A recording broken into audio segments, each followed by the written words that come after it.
If you consider yourself a power user or a professional who bill by the hour, or a social media influencer who needs a reason to spend money, you may be looking to buy a Mac Studio, Apple's in-between machine that sits between lowly Mac Mini and the high-end Mac Pro. Is it the ultimate machine for pro users or an overkill for average users? I'm going to list all the good things about it, that is, the right reasons you should buy it. Then I will tell you the bad things. I would say shortcomings or limitations you have to be aware.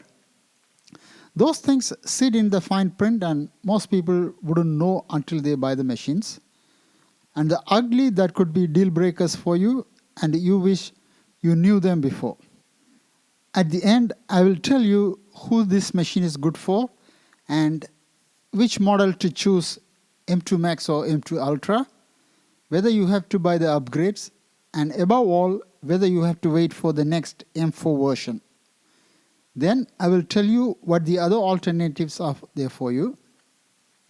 As you are going to spend a lot of money for this machine, I believe you should know all these things before buying it. This is not going to be the run-of-the-mill review. I will cover everything in ordinary terms. To make this video short enough to cover everything, I'm not going into benchmark tests and other unnecessary technical details so as not to confuse you. I'm not a fan of benchmark tests either. They may give you some idea about the performance, but the real world situations are completely different for each of us. If you really have wanted to know the honest opinion, you came to the right place. Before I get into the details, let me welcome you to my channel, The Forbidden Fruit. I'm a Mac user since 1988, and I thank you for clicking the link to watch this video. Okay, good things first. 1.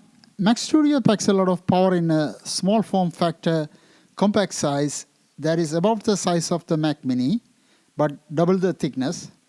Higher end version of the Mac Studio has M2 Ultra CPU that powers the Mac Pro. So technically you get the Mac Pro in a compact size without any expandability. Even for the expandability, it doesn't matter that much anymore as the RAM memory is unified with the CPU. So you cannot upgrade the RAM after buying it. And with Thunderbolt ports, you have sufficient bandwidth with external drives for average use. In short, you can call this Mac Pro Mini. 2. With a 7.7-inch size enclosure, Mac Studio is not only compact, but also has great thermal system. Unless for the extreme processing, you wouldn't hear the fan running or the machine getting hot. This is important if you are doing audio editing using microphones. 3. It has a top-of-the-line Apple Silicon chips, M2 Max and M2 Ultra. As I said before, M2 Ultra is the chip that powers Mac Pro, so you know how powerful this can be. M2 Max is 12-core CPU up to 38-core GPU, then up to 96 GB unified memory, 400 GB memory bandwidth. Then M2 Ultra is technically two M2 Max CPUs built together. It has 24-core CPU, up to 76-core GPU, up to 192 GB unified memory, 800 GB memory bandwidth. It has the ultimate power you can have in a Mac. 4. When it comes to performance, M2 Max is 1.8 times faster in CPU, 3.6 times faster in GPU, and 4.4 times faster in machine learning compared to Intel Max. Performance of M2 Ultra is double of that as it has two M2 Max CPUs built together. So 3D rendering, video processing and transcoding, video audio editing, color grading, photo editing, code compiling, you throw anything, it will chew them faster than the previous Macs and spit out in record times. 5. You don't have to split your hair about 8 GB versus 16 GB RAM or 256 GB versus 512 GB internal drive debate. Base model starts with 32 GB RAM and 512 GB internal SSD drive.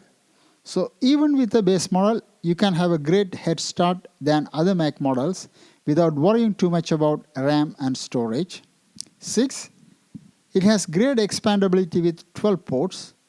You get 2 USB-C 4 or Thunderbolt 4 ports and SD card reader in the front, 4 Thunderbolt 4 ports, 1 Ethernet port, 2 USB-A ports, 1 HDMI port, 3.5mm headphone jack at the back. With the very latest Thunderbolt 4 and USB-C 4 ports, you are safe for a long time. 7. For displays, Mac Studio supports up to 5 displays in M2 Max models, while M2 Ultra supports 8 displays. So ideally, Mac Studio has what a power user needs, but you should also know its shortcomings and limitations. Number 1, it is expensive. As like all the Mac products, it is very expensive, way beyond the average PC machines with similar configurations. Base model itself is expensive. Then you do the upgrades with CPU with more GPU cores and RAM and storage, price is going to go through the roof. I would say power and performance come with a price you can refuse. 2. Even with the bigger size than Mac Mini, you might expect that it will have some expandability, that you can add more SSD drives and RAM. No. Even though you couldn't upgrade your RAM as it is unified with the CPU, at least Apple could have left some base for more SSD drives. You aren't even allowed to open it unless you want to void the warranty, so technically you buy a brick. 3. Even with that price, you only get the computer and a power cable. You have to buy your own keyboard, mouse and trackpad separately. If you buy the Apple branded accessories, you may have to mortgage your house as they are really expensive. Even the lowly iMac Pro get them included in the box. This expensive Mac Studio doesn't include those accessories. I made a video about why you should not buy the Apple branded accessories and what alternatives you should buy. You can see the link at the end. 4. There is no upgradability. RAM is unified with the CPU, internal drive soldered to the motherboard. You have to decide and spend a lot of money for the upgrades. You are forced to decide at the time of buying, and there is no way you can upgrade them after. You are stuck with what you are buying. 5. Even though RAM in the base model should be sufficient for many power users, you can upgrade if you need. Mac Studios with M2 Max can only be upgraded to 64 GB. M2 Max with 38 cores can be upgraded to 96 GB. M2 Ultra Mac Studios can go up to 128 or 192 GB in similar way. Days of upgrading your RAM in terabytes are gone. Even for the Mac Pro, your maximum RAM memory is limited, so be aware of that. For a few, it could be a deal breaker. 6. 512 GB internal drive is barely enough for anyone doing professional work. You will run out of space very fast with that size. You can only upgrade your internal SSD drives to 8 TB capacity. And remember, those upgrades are very expensive, beyond imagination. If you want to know, 8 TB upgrade is extra $3,000, while the computer base model is only 2,700 Canadian. So upgrade is expensive than the computer itself. At Amazon, 8 TB Samsung internal drive is only 730 Canadian dollars. You do the math and wonder.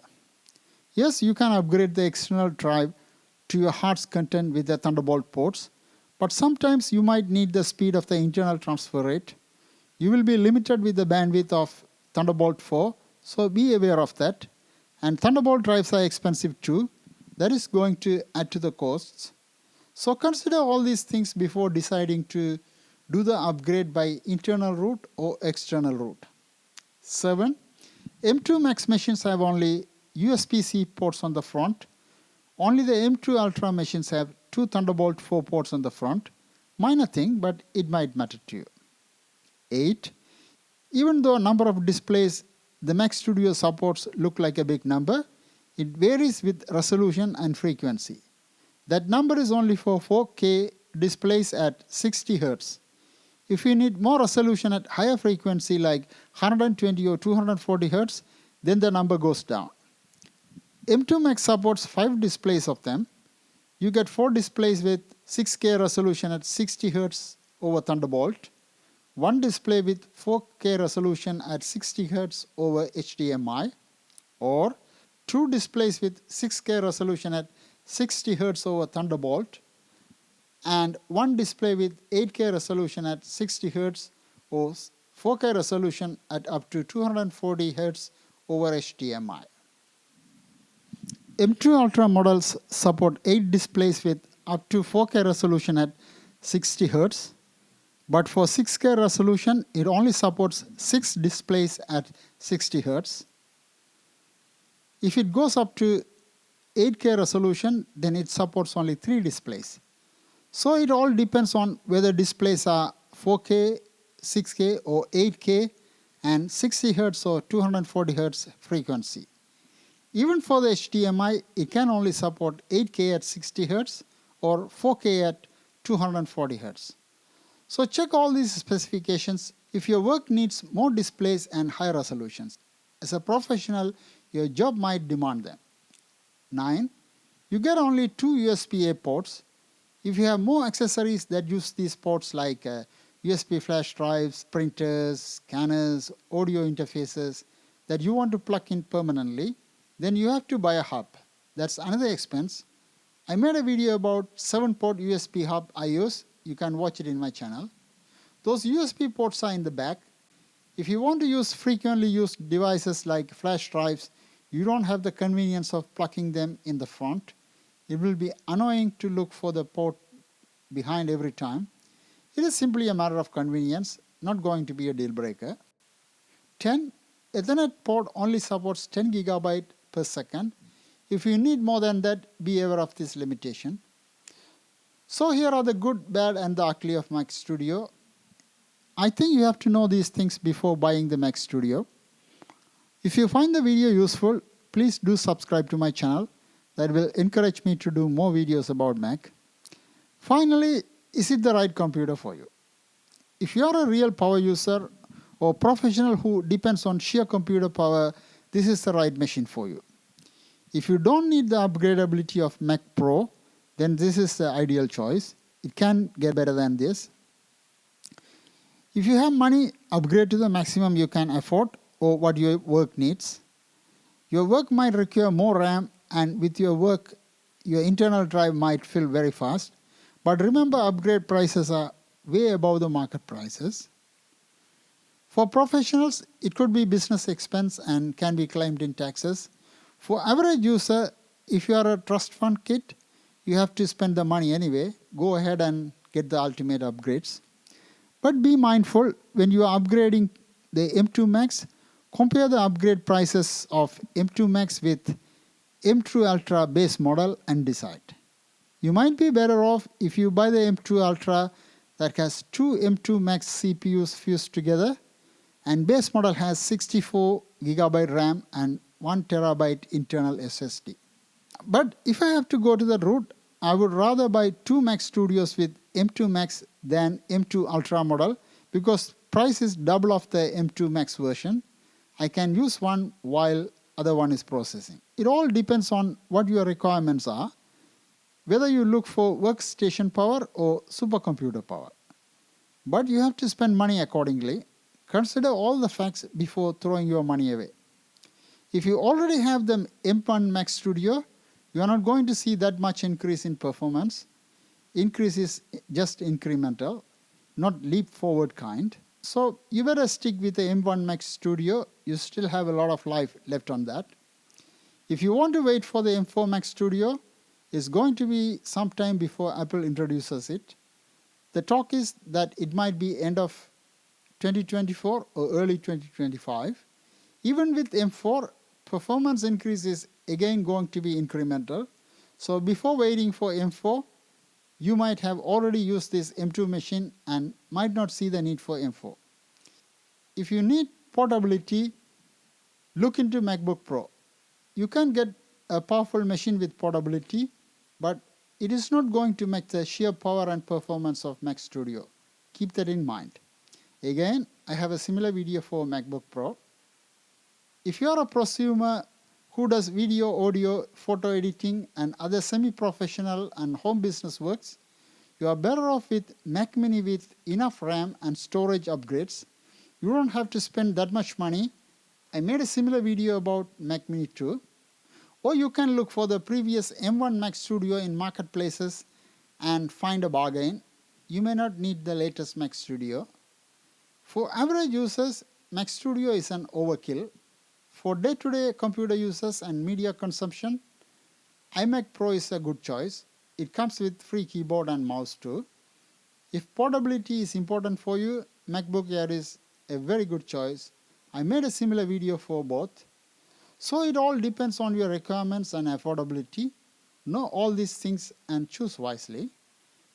If you have already subscribed to my channel, my heartfelt thanks. I made some interesting videos about Macs, so please check my channel.